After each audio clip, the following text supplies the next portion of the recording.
Juanjo Trillis School of Billiard. Monograph. The Masse Without Effort. Part 1. The Implied Physics by Juanjo Trillis. Attention! It is recommended the use of the mouse for pausing, playing, or going backwards when necessary for allowing more time to read and understand those pages that require it. Introduction.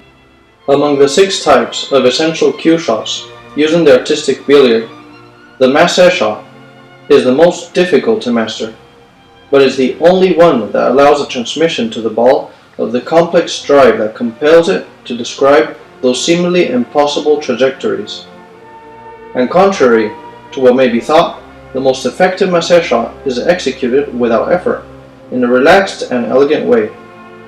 The purpose of this monograph, published within the Juanjo Trillis School of Billiard, is to offer the interested player the basic knowledge of how to master this interesting shot. The present video shows part 1 of the monograph, which deals with a theoretical study of the implied physics. The optimal method and techniques to be followed to achieve the above goal are covered in part 2 of the monograph, not shown in this video. Pay attention to the following figure, known as the satellite.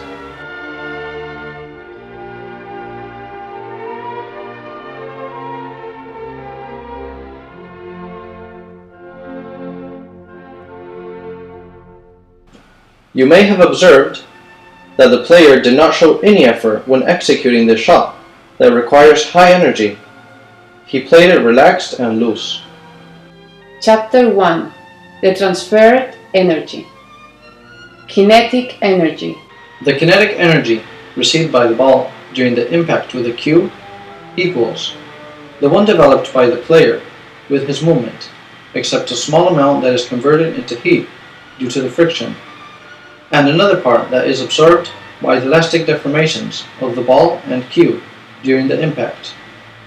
This energy, E, depends on the mass, M, put in motion by the player, arm, hand, etc., and the velocity, V, of such mass during the impact.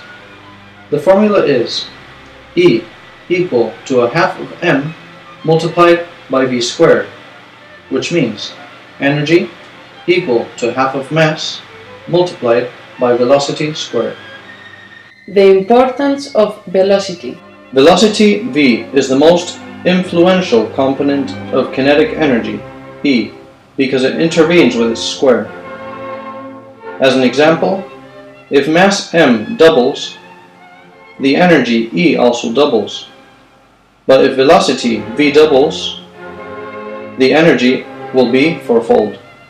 And if velocity V triples, the energy will be ninefold. It is easy to derive the great importance of imprinting a high velocity to the cue during the impact if one wants to transfer a great amount of energy to the ball, as is normally required by the most spectacular artistic figures. The following pages show the way to develop the maximum cue velocity during the impact. The spring. The mass bearing the energy to be transferred to the ball is made up of the cue plus the body parts that are put in motion to create the required velocity.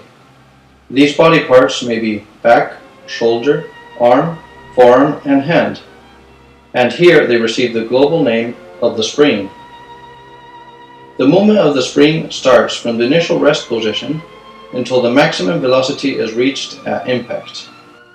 Acceleration.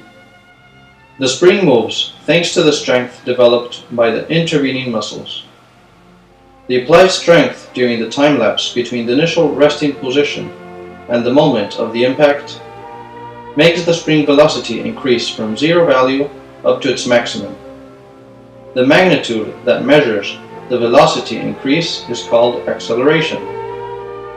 There is a formula relating acceleration, velocity, and time as follows. Time. V equal to A multiplied by T, which means velocity equal to acceleration multiplied by time. It can be seen that an increase of time t between the initial rest position and the moment of impact, maintaining the same acceleration a, will increase the final velocity v proportionally. The only way to increase the time and therefore increase the velocity, maintaining the acceleration, is to increase the distance from the Q-tip to the ball prior to starting the downward movement. All players know that the farther the Q from the ball, the more powerful is the shot. The importance of maintaining a long distance between the Q and the ball in order to enlarge the time and therefore the velocity of the shot can be appreciated in the following figure called double drunken ball in 8 cushions.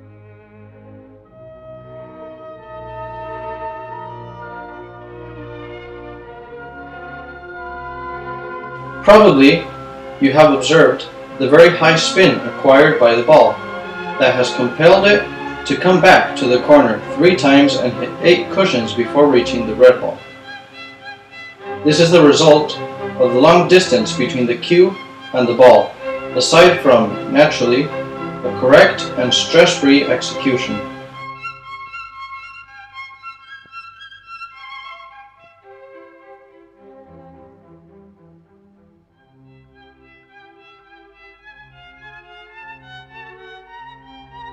Force and mass. On the other hand, the above formula shows that you can also increase the shot velocity by increasing the acceleration, A, which is related to the mass, M, of the spring, and the muscular strength of force, F, as follows. A equal to F divided by M, which means acceleration equal to force divided by mass. Therefore, the acceleration A can be augmented during any of the following. 1. Increase the force F, which means an intelligent use of the spring muscles. The high Q weight helps because being a vertical movement and although the gravity acceleration is the same regardless of the mass involved, the Q weight releases part of the required muscular strength to move the spring. 2.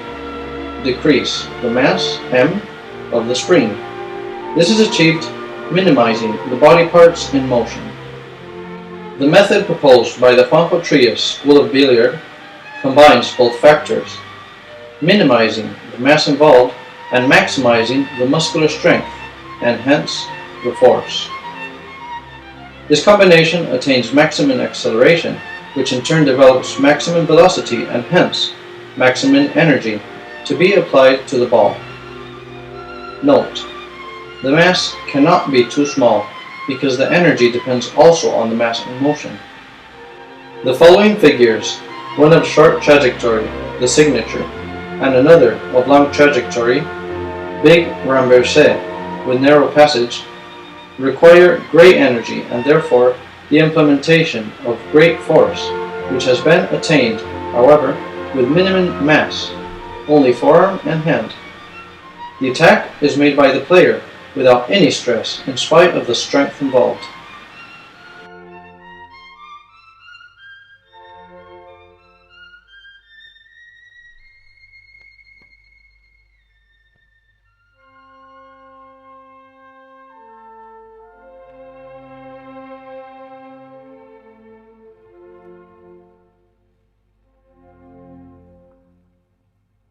Absence of stress.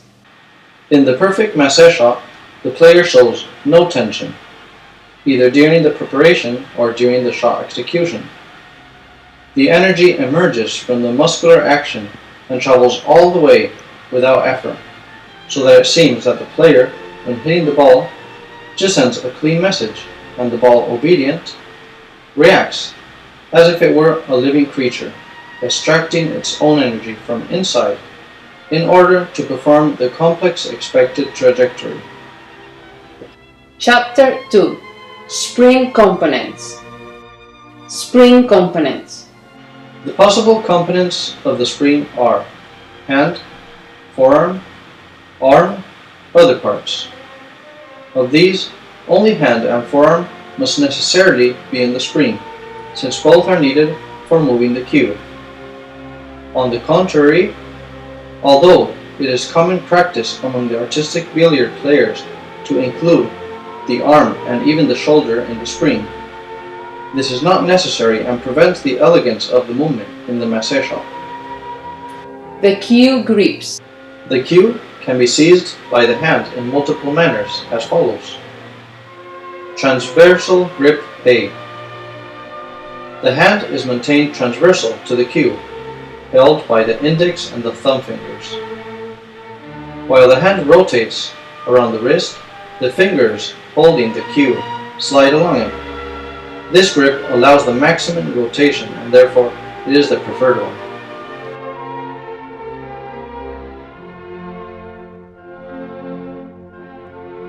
Transversal grip B. It is similar to A, except that the cue is held by the index and middle fingers. The thumb does not intervene. This is a usual grip among players, but it is inferior to the transversal grip A, because it only allows a less hand rotation.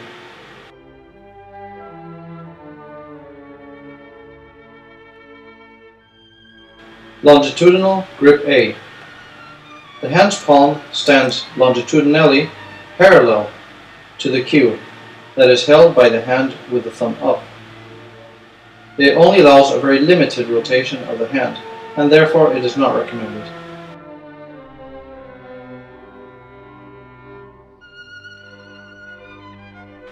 Longitudinal grip B. It is similar to A, except that the cue is held by the hand with the thumb down. It only allows a very limited rotation of the hand, and therefore it is not recommended.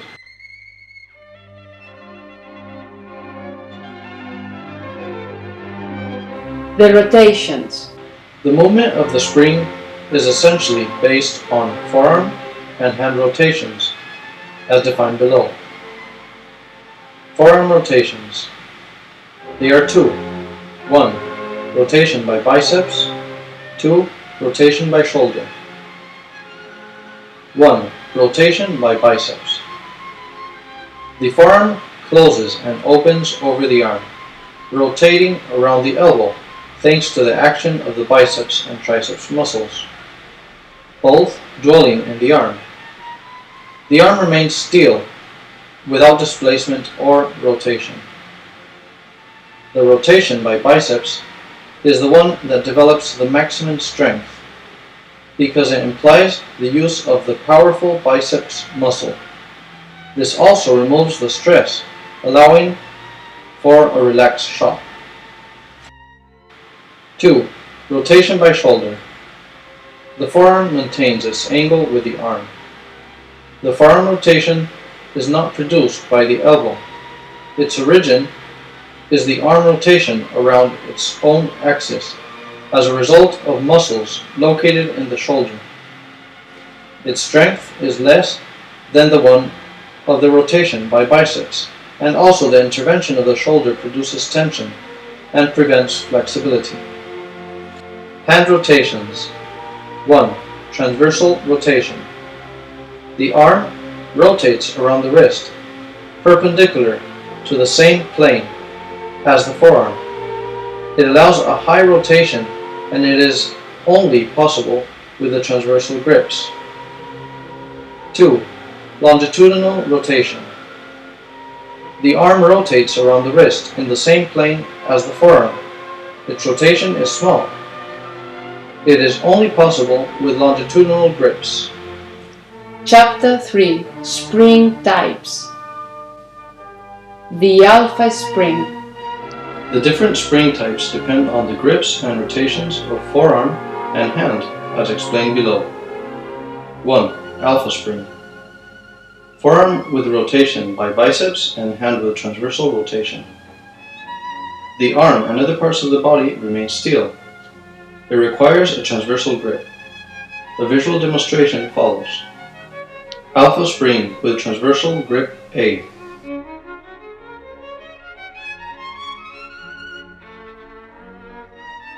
Alpha spring with transversal grip B.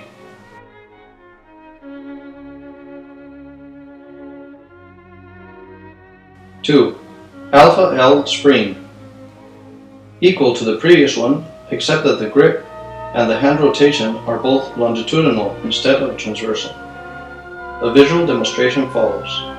Alpha L spring with longitudinal grip A.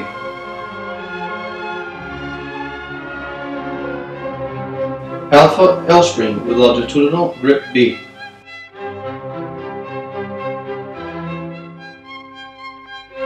The beta spring. 3. Beta spring. Forearm with rotation by shoulder and hand with transversal rotation. The arm and other parts of the body remain still. It requires a transversal grip. A visual demonstration follows.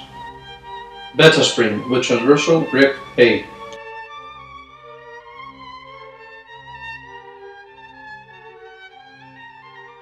Beta spring with transversal grip B.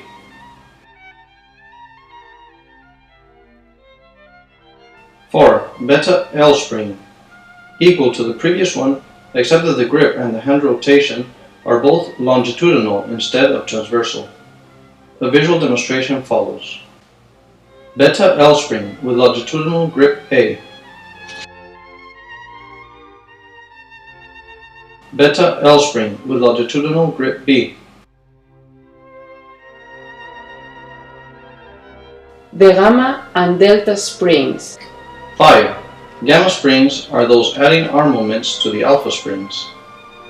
6. Delta springs are those adding arm moments to the beta springs. Note: the inclusion of arm moments in the springs is common amongst the artistic billiard players in order to add strength to the masse shot. However, this is not necessary at all. On the contrary, it impedes shot flexibility and beauty. Gamma spring with transversal grip A. Delta spring with transversal grip A.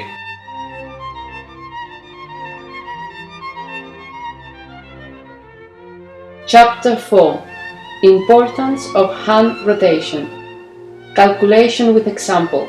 Although the main moment in the spring is based on the forearm rotation, it is of great importance to add the hand rotation at the end of the moment. Let's see why. Let's suppose that the forearm rotation reaches a speed of 3 meters per second at the impact with an approximate mass of 3 kilos. 1.6 for forearm, 0.6 for hand, and 0.8 for keel.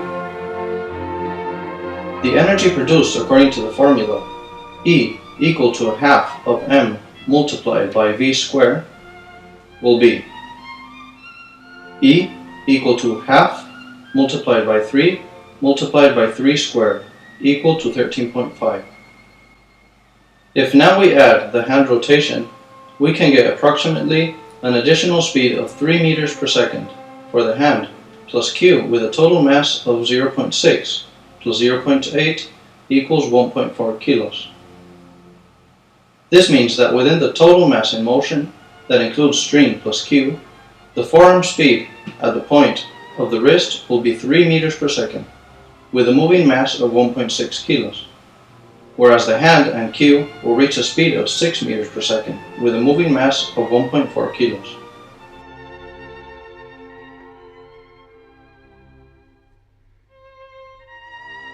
The transferred energy will be, due to forearm movement, E1 equal to a half multiplied by 1.6 multiplied by 3 squared equal to 7.2. Due to hand rotation, E2 equal to a half multiplied by 1.4 multiplied by 6 squared equal to 25.2. Resulting energy E equal 32.4. Comparing this energy with the one without the hand rotation that amounted to only 13.5, we see that the new energy has increased up to 240% of the old one. It can be demonstrated that this 240% increase is the same for all speeds, provided that the hand rotation adds a speed equivalent to that of the forearm. Conclusion: including the hand rotation in the motion largely increases the energy being transferred to the ball without any additional effort. Declaration: the above calculations have been made considering that the hand uses a transversal rotation and a transversal grip A. Because of all possible combinations, this one allows the maximum movement and therefore carries the maximum acceleration and hence the maximum velocity at impact. Chapter 5. The optimum spring. Conditions of the optimum spring. Based on the above considerations, it can be concluded that the optimum spring must comply with the following conditions. First, to use a rotation by biceps in the forearm in order to get the maximum force. Arm and shoulder must not move so that the mass is reduced and the acceleration is maximized. This also eliminates tensions and makes a flexible shot. The elbow must remain still and not move downwards. Second, to use a transversal hand rotation because, as already explained, it adds maximum speed. Finding the optimum spring. The first condition excludes all springs not using the forearm rotation by biceps. Therefore, the beta and delta springs are excluded. It also excludes those moving the arm, that is to say, the gamma and delta springs. Therefore, only the alpha springs meet this condition. The second condition excludes the alpha L spring because it uses a longitudinal grip, not the transversal one required by this condition. Consequence: the only spring that meets both conditions is the alpha spring. The alpha spring may only use a transversal grip, either A or B. Of them, the preferred one is A, because it allows a wider hand rotation. Final conclusion: the optimum spring is the one that can transmit the maximum energy to the ball. This is the alpha spring with A grip. This spring is performed without any tension or stress, deserving therefore the name, the masse without effort. See in the following page an image of this spring. The alpha spring with A grip.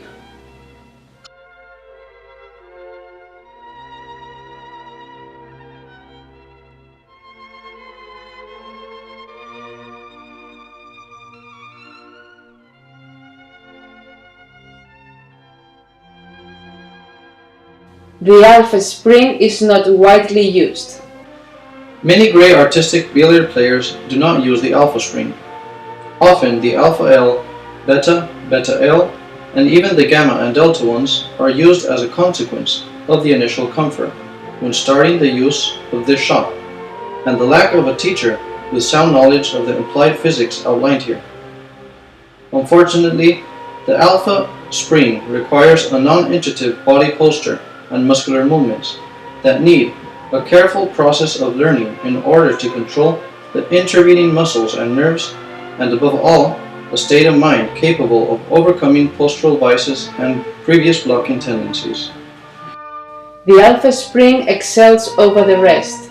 However, the fact that great players use different springs and grips does not invalidate the analysis made here and its final conclusion.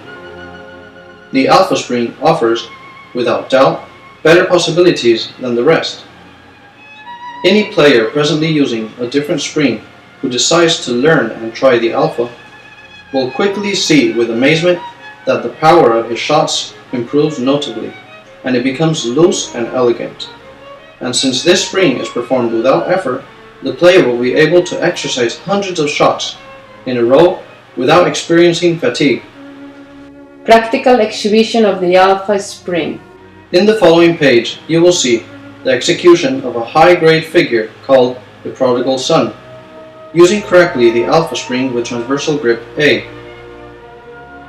The recording angle has been selected to provide the best view in order for the reader to examine easily the details of the shot.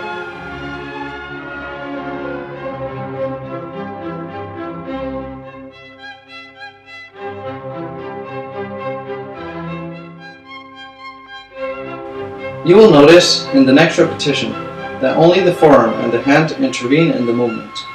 The former cleanly rotating around the elbow by the action of the biceps and triceps muscles dwelling in the arm, and the later rotating around the wrist by the action of the flexor and chest expander muscles dwelling in the forearm. The elbow remains all the time in its initial position without going downwards, in spite of the high strength applied. Notice the absence of tension in the player, proving that he is performing a massé without effort.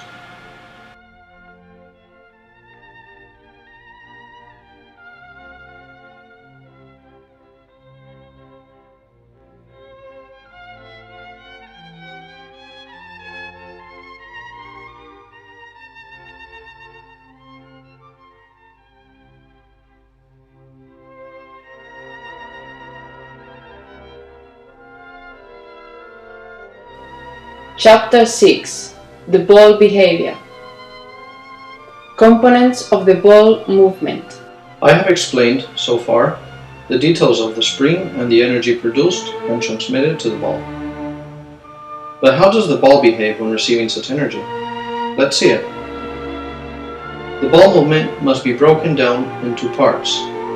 A. Displacement, rectilinear, horizontal movement without rotation over the tablecloth. B. Rotation, circular movement of the ball around a diametric axis without displacement. Displacement and rotation energies. The kinetic energy received by the ball is broken down in two, according to the following formula. E equal to ED plus ER, also equal to a half of M multiplied by V squared plus a half of I multiplied by omega squared, with the following meanings. E, total energy received. ED, displacement energy. ER, rotation energy. M, mass of ball. V, linear velocity. I, moment of inertia. Omega, angular velocity. 1. Moment of inertia of a solid sphere. I equal to 2/5 of mass multiplied by radius squared. 2. Angular velocity. Omega measures the revolutions per unit time. The displacement energy is manifested by the linear displacement of the ball, ignoring its rotation, whereas the rotation energy is manifested by the ball rotating around its axis, ignoring the displacement. When the ball moves, both movements are almost always present in different combinations that determine the ball's trajectory, which can be straight or curved, with infinite variance depending on the relative preponderance of one or the other movement as a consequence of the preponderance of each energy, displacement or rotation. The relative preponderance of one or another energy changes with time as the partial interchanges between both energies occur until they are finally exhausted by the cloth friction and converted into heat. The three factors that produce the energy interchange and exhaustion are 1. Hitting another ball. 2. Cushion rebound. 3. Cloth friction. And each time an interchange occurs, the ball movement changes by modifying its trajectory or its speed. The massé shot. These trajectory modifications, appearing suddenly long after the ball was hit by the cue, are what confer beauty to the massé shot, giving the impression that the ball keeps in its memory the instructions on how it must behave in the future. The massé shot is executed raising high the end of the cue in order to give total or partial verticality to it. The point of impact of the cue on the ball determines its rotation plane. See figure A in the following page. The rotation energy in the massé shot. On the other hand, the vertical component of the cue inclination during the impact, VCI, determines, together with a reaction from the table in the point of touch with the ball, a torque that creates the rotation moment in relation with the transferred rotation energy. A part of it, however, is transferred into displacement energy due to the ball's sphericity, as shown later. Pay attention to the figures shown here.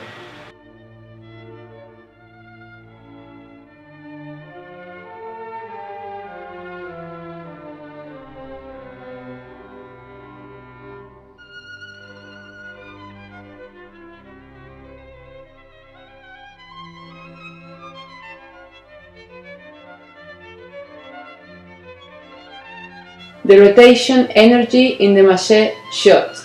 1. Primary factor. The displacement energy pushes the ball. There are two factors transmitting this energy to the ball, the primary and the secondary. 1. The primary factor is the horizontal component of the Q inclination during the impact, HCI. The direction of this component determines the direction of the ball's linear moment, whereas its magnitude determines the speed acquired by the ball. See Figure C. Pay attention to the details of the figure.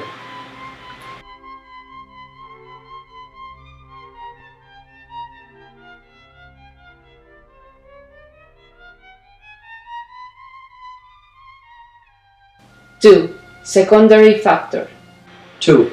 The secondary factor is generated by the vertical component of the Q inclination at impact, VCI. Its mechanics are somewhat complex, since it takes into account the sphericity of the ball, creating a torque that is partially transformed into displacement, due to the fact that the ball slips over the cloth instead of rotating around itself. See Figure D. Pay attention to the details of the figure.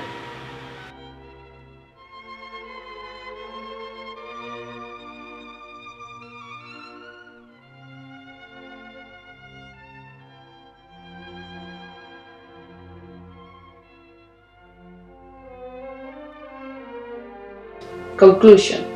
As explained, the ball displacement in the Massey shot is generated mainly by the horizontal component of Q at impact, HCI. This is the primary factor, but it is well known that the ball also displaces even when the Q impacts with a totally vertical position, providing that the impact line does not hit the ball towards its center. This displacement is produced by the secondary factor. Part of the rotation energy coming from the vertical component at impact, VCI, is transformed into displacement energy due to the friction between the ball and the cloth.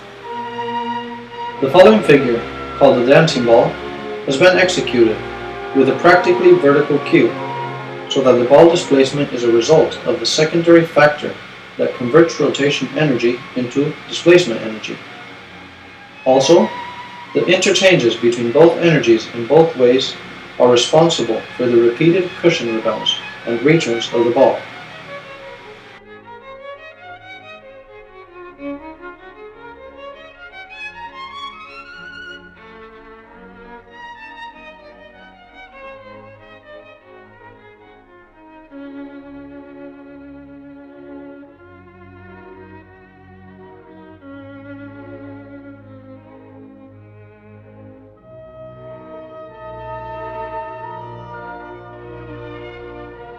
Analysis of the dancing ball trajectory. The energy received by the ball at impact is composed by the following parts. ERP, rotation energy here, reflects the ball rotation around itself. ERD, rotation energy in displacement, reflects the ball rotation while rolling on the cloth. ED, displacement energy. EL, energy loss through collisions and friction.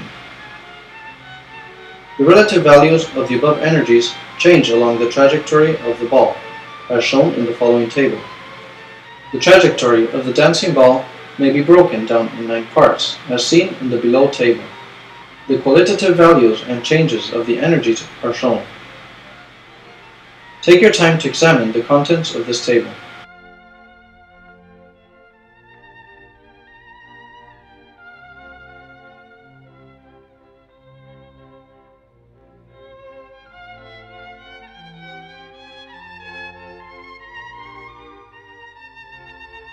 Usefulness of the ball behavior theory.